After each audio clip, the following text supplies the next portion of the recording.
बिस्मिल्लाहिर्रहमानिर्रहीम। अस्सलामुअलैकुम स्टूडेंट्स हम BSN 4th सेमेस्टर के सब्जेक्ट हेल्थ असेसमेंट 2 पढ़ रहे हैं। हेल्थ असेसमेंट 2 में हमने यूनिट 1 स्टार्ट किया हुआ है जो कि peripheral vascular and musculoskeletal system assessment है, जिसमें से हमने लेक्चर 1 जो कि पेरिफेरल वस्कुलर सिस्टम असेसमेंट थी वो कंप्लीट कर ली, जो कि हमारे चैनल के प्लेलिस्ट में मौजूद है। उनका लिंक आप लोगों को इस वीडियो लेक्चर के डिस्क्रिप्शन के एंड में मिल जाएगी, वहाँ से आप स्टडी कर सकते हैं। आज का हमारा जो वीडियो लेक्चर है इसी यूनिट के lecture 2 assessment of musculoskeletal system पे है। आज हम इसको कंटिन्यू करेंगे। तो स्टूडेंट्स, वीडियो लेक्चर को स्टार्ट करने से पहले आप लोगों से छोटी सी रिक्वेस्ट है कि हमारे चैनल लेक्चर्स बाय मुशरिफा अजहर में अगर आप नए हैं तो चैनल को सब्सक्राइब करें, बेल आइकन को प्रेस करें ताकि आने वाली न्यू वीडियो लेक्चर्स की नोटिफिकेशन आप लोगों को मिल सके, और इस वीडियो लेक्चर को लाइक ज़रूर करें। Musculoskeletal system assessment. अब मस्कुलोस्केलेटल में अगर आप देखें तो आप असेसमेंट कर रहे हैं तो आपका जो मकसद है वो क्या होगा, गोल क्या होगा, किस चीज़ को आप असेस करेंगे। तो असेस फॉर मसल और जॉइंट पेन, आप असेस करेंगे कि मसल्स में या जॉइंट्स में कोई पेन तो नहीं है, इसमें कोई स्टिफनेस तो नहीं है। मीन्स के कोई स्टिफनेस का मतलब ये है कि कोई एरिया जो है वो हार्डन तो नहीं हो गया है। अर्थराइटिस तो नहीं है। अर्थराइटिस जो है ये जो जॉइंट्स हैं उनमें इन्फ्लेमेशन को कहते हैं कि किसी जॉइंट में इन्फ्लेमेशन तो नहीं है। गाउट तो नहीं है। गाउट भी एक ऑटो इम्यून इन्फ्लेमेटरी डिसऑर्डर है जिसमें कोई एक जॉइंट, खास करके जो बिग टोई की जो जॉइंट होती है इसमें इन्फ्लेमेशन आ जाती है, इसको हम गाउट कहते हैं। तो गाउट देखते हैं। बैक एक का हम पूछते हैं पेशेंट से कि बैक एक तो नहीं है।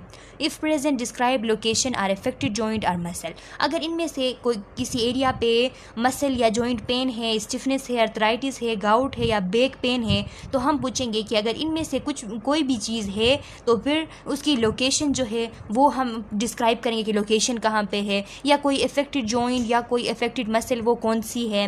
कोई स्वेलिंग है, कोई रेडनेस है, कोई पेन है, कोई टेंडरनेस है। टेंडरनेस का मतलब ये है कि जब हम पल्पेशन करें, और पल्पेशन जब हम करेंगे तो उस टाइम पेशेंट को अगर पेन फील हुई तो उस पेन को हम कहते हैं कि टेंडरनेस। मीन्स ये पल्पेशन के साथ साथ जो पेन फील होती है इसको हम टेंडरनेस कहते हैं। तो टेंडरनेस कहीं एरिया पे तो नहीं है, कहीं एरिया पे हार्डनेस यानी हार्डन तो नहीं हुआ बॉडी का कोई एरिया, मीन्स के स्टिफनेस तो नहीं है। कोई मसल या कोई बोन जो है वहाँ पे वीकनेस तो नहीं आई है। Or limitation of motion or activity, या हमारे मसल्स की एक्टिविटी या फिर जॉइंट्स की जो मोशन है उसमें कोई लिमिटेशन तो नहीं आ रही है। Include timing of symptoms duration, अगर सिम्टम्स आ रहे हैं तो उनकी ड्यूरेशन कितनी है, कितने टाइम के लिए वो सिम्टम्स आ रहे हैं। यानी अगर पेन हो रहा है तो पेन कितने वक्त के लिए हो रहा है, किस टाइम ज़्यादा होता है, किस टाइम कम होता है। And any history of trauma, और अगर कोई हिस्ट्री है ट्रामा की यानी कोई एक्सीडेंट वगैरह हुई हो तो वो जो है उसकी हम हिस्ट्री लेते हैं। नेक और लो बैक पेन, हम नेक या लो बैक पेन के बारे में पूछते हैं। Joint pain with systematic feature such as fever, chills, rashes, anorexia, weight loss और वीकनेस, और हम जॉइंट पेन के साथ साथ कोई सिस्टमिक फीचर तो नहीं है, जैसा कि फीवर हो गया, चिल्स आ रहे हैं पेशेंट को, रैशेस बन गए हैं स्किन पे, एनोरेक्सिया उसको भूख नहीं लगती, उसकी वेट लॉस हुई है या वो कमज़ोर हो चुका है, ये चीज़ें हम पूछते हैं। Physical examination. अब फिज़िकल एग्जामिनेशन में सबसे पहले हम इंस्पेक्शन करेंगे, हम ऑब्जर्व करेंगे कि any lack of symmetry and any evidence of trauma और डिजीज़। हम ऑब्जर्व करेंगे, हम देखेंगे कि कोई जो है लैक ऑफ सिमेट्री तो नहीं है, मीन्स के दोनों साइड से स्ट्रक्चर में कोई फ़र्क तो नहीं है, दोनों साइड से सेम है कि नहीं। And any evidence of trauma और डिजीज़, या फिर कोई डिजीज़ या कोई ट्रॉमा की हमें एविडेंस तो नहीं मिल रही है, कोई जख्म वगैरह तो नहीं है।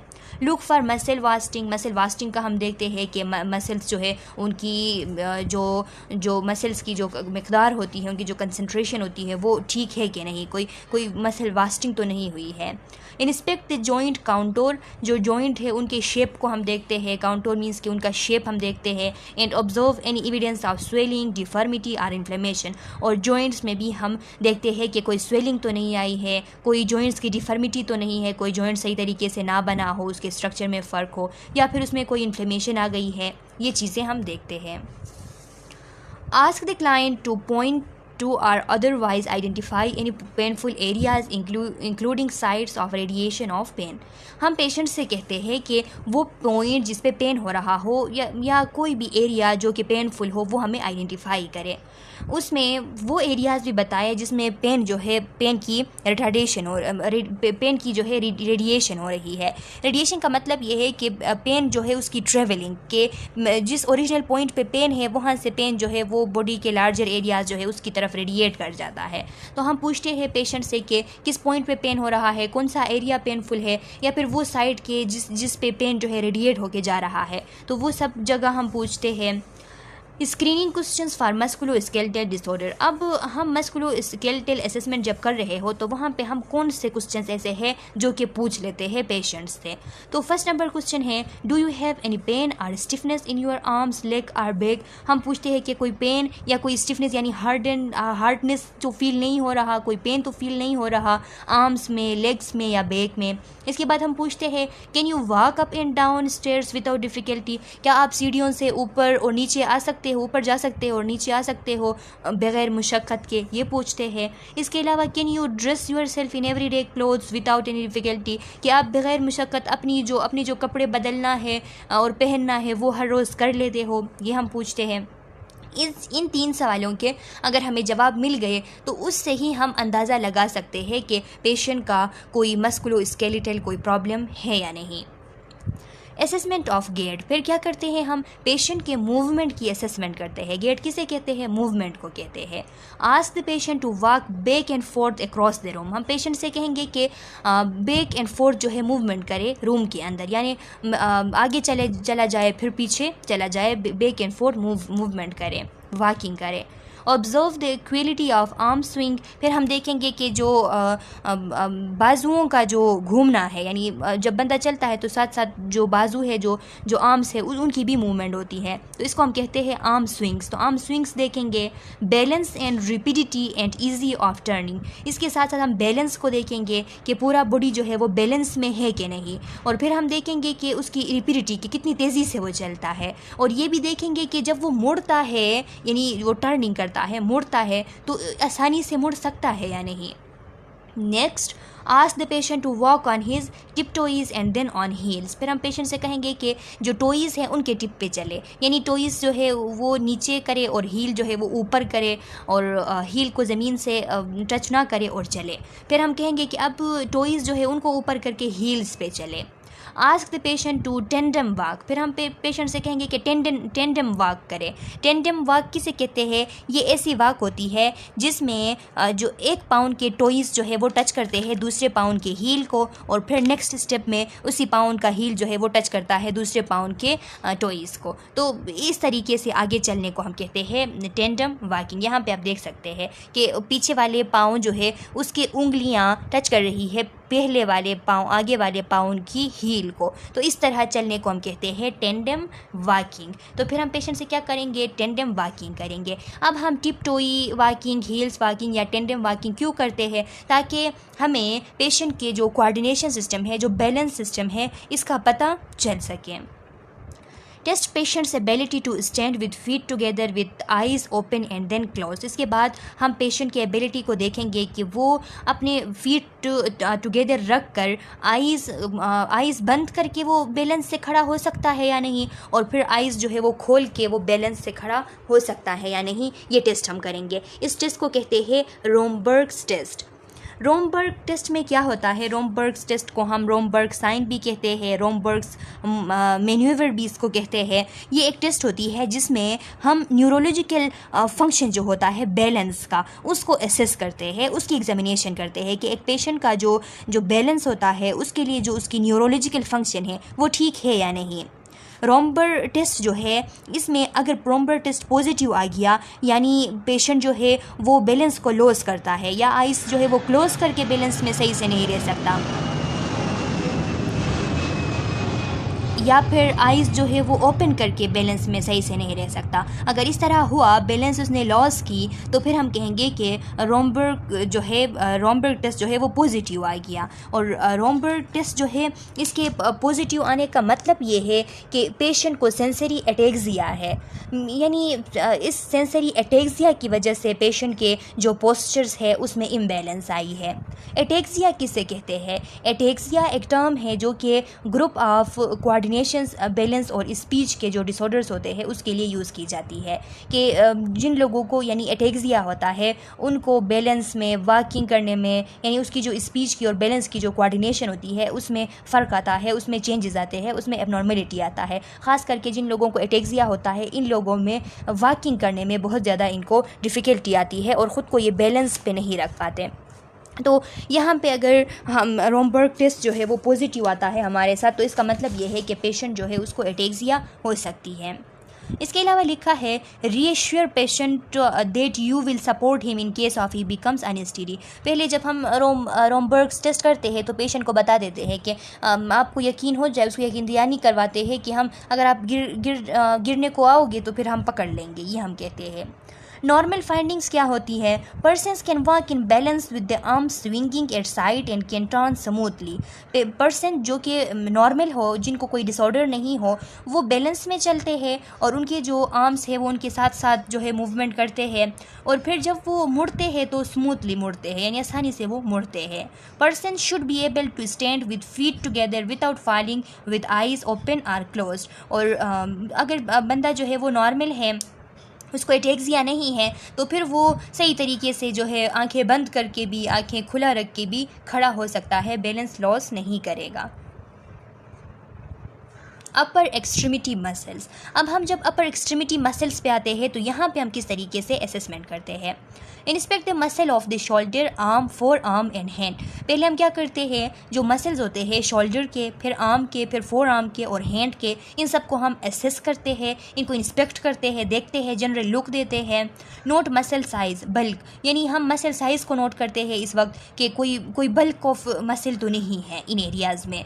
Look for asymmetry, atrophy and fasciculation. फिर हम एसिमेट्री को देखते हैं कि एसिमेट्री तो नहीं है, दोनों साइड में कोई चेंजेस तो नहीं है, एक में बड़ा है दूसरे में छोटा है, इस तरह के कोई चेंजेस तो नहीं है। और फिर हम एट्रोपी देखते हैं कि किसी एरिया पे मसल वास्टिंग यानी एट्रोपी तो नहीं हुई है। फिर हम फेसिकुलेशंस को देखते हैं कि किसी एरिया पे फेसिकुलेशन तो नहीं है। फेसिकुलेशन का मतलब ये है कि जो स्पॉन्टेनियस कंस्ट्रक्शंस होते हैं, जो इनवॉलेंट्री स्पॉन्टेनियस एकदम से जो कंस्ट्रक्शन हो जाती है मसल्स में, इनको हम फेसिकुलेशन कहते हैं। ये फेसिकुलेशन क्यों हो सकता है? जिन पेशेंट को एंजाइटी हो तो उनको फेसिकुलेशन हो सकती है, जिनको थायराइड डिजीज़ हो, हाइपोथायरॉयडिज्म या हाइपरथायरॉयडिज्म, दोनों में ट्रिमर आती है, यानी दोनों में जो है स्पॉन्टेनियस कंस्ट्रक्शंस ऑफ मसल्स यानी फेसिकुलेशन हो सकती है। और इसके अलावा जो लोग कैफ़ीन का जो है कैफ़ीन अब्यूज़ करते हैं या अल्कोहल अब्यूज़ करते हैं, तो इन लोगों में भी फेसिकुलेशंस होती है, इनके मसल्स में स्पॉन्टेनियस कंस्ट्रक्शंस आते रहते हैं। Look for tremor and other abnormal movement at the wrist and with arms outstretched। इसके अलावा जो दूसरे एरियाज़ है अपर लिम्ब के, अपर एक्सट्रीमिटीज़ के मसल्स में, हम वहाँ पे भी ट्रिमर्स देखते हैं कि कोई झटके तो नहीं आ रहे हैं, कोई फेसिकुलेशंस तो नहीं है।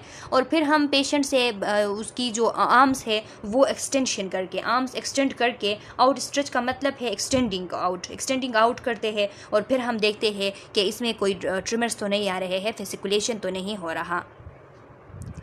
Determine muscle power. अब हम मसल पावर को भी डिटर्मिन करते हैं। किस तरीके से करते हैं?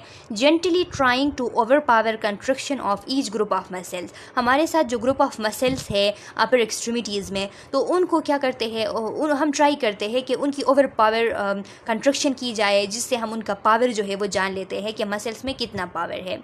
फॉर एग्ज़ाम्पल हम शोल्डर में एबडक्शन करवाते हैं। एबडक्शन का मतलब ये है कि मिड लाइन से अवे जब हम लिम्ब्स की मूवमेंट करते हैं तो इसको हम एबडक्शन कहते हैं, और जब mid line toward the mid line हम लिम्ब्स की मूवमेंट करते हैं तो इसको हम एडडक्शन कहते हैं। तो सबसे पहले हम एबडक्शन करवाते हैं शोल्डर में और हम यहाँ पे डेल्टोइड मसल के पावर को चेक करते हैं। इसके बाद हम एडडक्शन करवाते हैं। एडडक्शन में हम जो लिम्ब्स है उसको बॉडी के साथ ले आते हैं, तो फिर हम यहाँ पे ट्रेपीजियस मसल्स जो है, ट्रेपीजियस मसल की यहाँ पे हम देखते हैं कि उसकी पावर कितनी है। तो स्टूडेंट्स, ये जो मसल्स है इनका पिक्चर आप देख लें। मैं उम्मीद करती हूँ कि आप लोगों को पता होगी, क्योंकि आपने एनाटॉमी फिजियोलॉजी पढ़ी हुई है, इनकी लोकेशन आपको मालूम होगी, लेकिन आप भूल भी सकते हैं, कोई बंदा जो है इतना ज़्यादा याद नहीं रख पाता। तो अगर आप भूल गए हैं तो इन जो मसल्स हैं इनकी पिक्चर्स आप एक बार ज़रूर देख लीजिएगा कि डेल्टोइड मसल और ये ट्रेपीजियस मसल ये कहाँ पे इनकी लोकेशन है, तब आपको ये चीज़ें सही तरीके से समझ आ जाएगी। इसके बाद एल्बो की हम फ्लेक्शन करवाते हैं।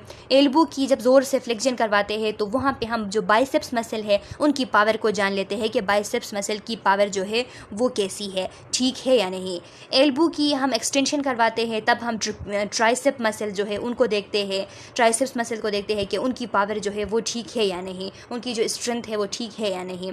व्रिस्ट की जब हम फ्लेक्शन करवाते हैं तो यहाँ पे जब हम जो व्रिस्ट है, व्रिस्ट की जब हम फ्लेक्शन करवाते हैं, सॉरी मैंने कहा कि एक्सटेंशन नहीं, बल्कि जब हम व्रिस्ट की फ्लेक्शन करवाते हैं तो इस टाइम हम जो फ्लेक्सर कार्पी रेडिलिस मसल है इसको देखते हैं कि इसकी जो है पावर सही तरीके से पावरफुल है या नहीं, इसकी पावर ठीक है या नहीं। और जब हम व्रिस्ट की एक्सटेंशन करवाते हैं तब हम एक्सटेंसर कार्पी अल्नेरिस को देखते हैं कि एक्सटेंसर कार्पी अल्नेरिस मसल जो है उसकी स्ट्रेंथ कैसी है, वो उसकी पावर जो है वो कैसी है। तो इन मसल्स की भी आप लोग जो है पिक्चर जब देख लेंगे तो आप लोगों को इनकी लोकेशन का पता चल जाएगा, फिर आपको आसानी होगी। हैंड ग्रिप करवाते हैं। हैंड ग्रिप का मतलब है कि हाथ जो है उससे किसी चीज़ को पकड़ लेते हैं या हाथ मिला लेते हैं, इससे जो है मुख्तलिफ़ चीज़ें मालूम हो जाती है। फॉर एग्ज़ाम्पल एक एग्ज़ामिनर जो है वो पेशेंट की जो स्ट्रेंथ होती है, पेशेंट की जो एजिंग रेट होती है उसका जान सकता है उसकी जब हैंड ग्रिप उससे करवाती है कि उसके हैंड में कितना पावर है कि वो कितनी सख्ती से किसी चीज़ को पकड़ सकता है हाथ से, ये देखते हैं। इसके बाद opposition of thumb and index finger, हम ओपोजिशंस देखते हैं। पहले हम देखते हैं थंब और इंडेक्स फिंगर्स में कि इनकी ओपोजिशन कैसी है। मींस के ओपोजिशन का मतलब ये है कि हम ये चेक करते हैं कि range of motion of joint जो है वो फेलेंजेस में कैसी है, सही तरीके से रेंज ऑफ मोशन हो रही है या नहीं। जो इंडेक्स फिंगर और थंब है वो एक दूसरे को छू के फिर एक दूसरे से कितनी मकदार तक दूर जा सकते हैं, इस तरह देखते हैं। और फिर देखते हैं थंब और लिटिल फिंगर में कि थंब से हम लिटिल फिंगर के बेस को छू सकते हैं या नहीं। अगर छू लेते हैं तो मतलब ये कि रेंज ऑफ मोशन जो है थंब की वो बिल्कुल ठीक है। इस तरीके से असेसमेंट करते हैं। इसके बाद फिंगर्स की हम एबडक्शन करवाते हैं और एडक्शन करवाते हैं ताकि उनके रेंज ऑफ मोशन का हमें पता चल सके। इसके बाद लिखा है डिटरमिन लिम्प टोन। फिर हम क्या करते हैं, जो लिम्प्स हैं उनके टोन को देखते हैं कि उनमें मसल टोन जो है, मसल टोनिसिटी जो है वो कैसी है। रेजिस्टेंस टू पेसिव स्ट्रेच, फिर अगर हम पेसिव स्ट्रेच करते हैं उसको जो है, अगर हम फॉर एग्जांपल यहाँ पे आप देख सकते हैं एग्जामिनर जो है वो उसने सख्ती से पकड़ा हुआ है मसल्स को, यानी उसको जो है वो स्ट्रेच कर रहा है, तो फिर स्ट्रेच के लिए उसके मसल्स रेजिस्टेंस काज कर रहे हैं या नहीं ये देखते हैं। अगर बहुत ज़्यादा रेजिस्टेंस काज करते हैं तो हम समझ जाते हैं कि हाइपरटोनिसिटी है मसल्स की। अगर बिल्कुल रेजिस्ट ही नहीं करते हैं तो हम समझ जाते हैं कि ये तो हाइपोटोनिक मसल्स है, और अगर नॉर्मल है तो हम समझ लेते हैं कि इसके टोनिसिटी जो है वो नॉर्मल है। With the patient relaxed gently move limb at the shoulder, पहले पेशेंट को रिलैक्सली उसको लाई करना है, उसके बाद तो नरमी से उसके लिम्ब जो है वो शोल्डर तक इस तरह मूव करने हैं। Elbow and wrist joint and note with their tone is normal, फिर एल्बो पे फिर व्रिस्ट जॉइंट पे इस तरह जो है सही तरीके से जेंटली मूव करनी है, और फिर देखनी है कि टोन जो है वो नॉर्मल है, इंक्रीज्ड है या डिक्रीज है, यानी हाइपरटोनिसिटी है, हाइपोटोनिसिटी है या नॉर्मल है। नॉर्मल फाइंडिंग्स अब क्या क्या होंगे। Muscles are symmetrical in size with no involuntary movements, muscles जो है वो साइज़ में सिमेट्रिकल होंगे, दोनों साइड से सेम होंगे, और कोई इनवॉल्यूंटरी मूवमेंट यानी कोई फेसिकुलेशंस वगैरह नहीं होंगी नॉर्मल में। इन सम मसल्स में be slightly larger on the dominant side, हाँ ऐसा हो सकता है कि फॉर एग्जांपल बाज़ पीपल्स का जो है राइट हैंड जो है वो डोरमेंट साइड होता है उनका, और बाज़ का जो है लेफ्ट साइड जो है वो डोमिनेंट साइड होता है। तो जिनका डोमिनेंट साइड है तो उस साइड पे मसल्स थोड़ा लार्ज हो सकते हैं, क्योंकि उस साइड से काम ज़्यादा करते हैं, तो काम ज़्यादा एक्टिविटी ज़्यादा करने की वजह से थोड़ा लार्जर मसल उसमें हो सकते हैं, लेकिन इतना ज़्यादा नहीं होता। Muscles power obviously varies, muscle के जो पावर होते हैं वो वाज़ेह तौर पर मुख्तलिफ होते हैं एक दूसरे से, यानी डेल्टोइड का बाइसेप की तरह नहीं होगा, बाइसेप का ट्राइसेप की तरह नहीं होगा, ट्राइसेप का व्रिस्ट की तरह नहीं होगा, और व्रिस्ट में भी फ्लेक्सर जो रेडिलीस है और जो एक्सटेंसर अल्नेरिस है उनका एक जैसा नहीं होगा, तो एक दूसरे से मुख्तलिफ होते होते हैं। You should not be able to overpower with reasonable resistance, यानी आप जो है उनसे रीजनेबल रेजिस्टेंस जो है वो करके ओवर पावर, यानी आप इस एबल नहीं हो सकते कि अगर कोई रेजिस्टेंस आ रहा हो तो जो है अब अगर आप उसको ओवर रेजिस्टेंस आ रहा हो तो आप जो है उसको ओवर पावर कर दे, ये नहीं होता। मसल्स की पावर जो है वो वेरीज होती है और हर एक मसल के लिए अलग अलग उनकी पावर होती है। You have to learn to appreciate the normal tone from practice, आप जो है प्रैक्टिस के थ्रू ये जान पाएंगे कि नॉर्मल टोन जो है वो कैसी होती है। तो बार बार अगर आप प्रैक्टिस करेंगे क्लिनिकल साइट्स पे जाके तो फिर आप ये चीज़ें जो है फाइंड आउट कर सकेंगी, आपका इन पे एक्सपीरियंस हो जाएगा। अब नेक पे जाते हैं। नेक पे क्या क्या करना पड़ता है, नेक पे हमने रेंज ऑफ मोशन देखनी है। लिखा है fix the head with one hand while you examine neck. हमने क्या करनी है, जब हम नेक को एग्जामिन कर रहे हैं तो हेड को किसी एक पॉइंट पे फिक्स करनी है। इसके बाद हमने इंस्पेक्शन करनी है, जनरल लुक देनी है। जनरल लुक में हम क्या देखेंगे, note the normal concavity of cervical spine. जो सर्वाइकल स्पाइन होते हैं हमारे 7 सर्वाइकल स्पाइन जो होते हैं वो कनकेव होते हैं, उनकी नॉर्मल कनकेविटी होती है। तो वो नॉर्मल कनकेविटी हम देखेंगे कि वो नॉर्मल है या नहीं, उसमें कोई फ़र्क तो नहीं आया है। फिर हम देखेंगे identify transverse process of C7। जो सर्वाइकल वर्टिब्रा है 7 नंबर वाला लास्ट वाला, वो उसकी ट्रांसवर्स प्रोसेसेस होते हैं, तो उनको हमने देखना है कि वो मौजूद है या नहीं। Observe trapezius and sternocleidomastoid muscles. ये जो इस एरिया पे मसल्स होते हैं, स्टर्नोक्लाइडोमास्टोइड मसल आए हुए हैं और ट्रेपीजियस मसल आया हुआ है, तो इनको भी हम ऑब्जर्व करते हैं कि ये अपने सही शेप पे मौजूद है या नहीं। इसके बाद पल्पेशन में हम क्या करते हैं, feel each spinous process looking for focal area of tenderness. हम हर एक स्पाइनस प्रोसेस जो है उसको पल्पेट करते हैं, पल्पेट करके देखते हैं कि यहाँ पे कोई एरिया तो नहीं है टेंडरनेस का, यानी यहाँ पे कोई टेंडरनेस अगर किसी एरिया पे महसूस होती है तो वो फोकल एरिया होता है टेंडरनेस का। यानी हम पल्पेट करके देखते हैं और साथ में पेशेंट से पूछते रहते हैं और उसकी फेशियल एक्सप्रेशन भी देखते रहते हैं ताकि हमें मालूम हो जाए कि कोई टेंडरनेस तो नहीं है।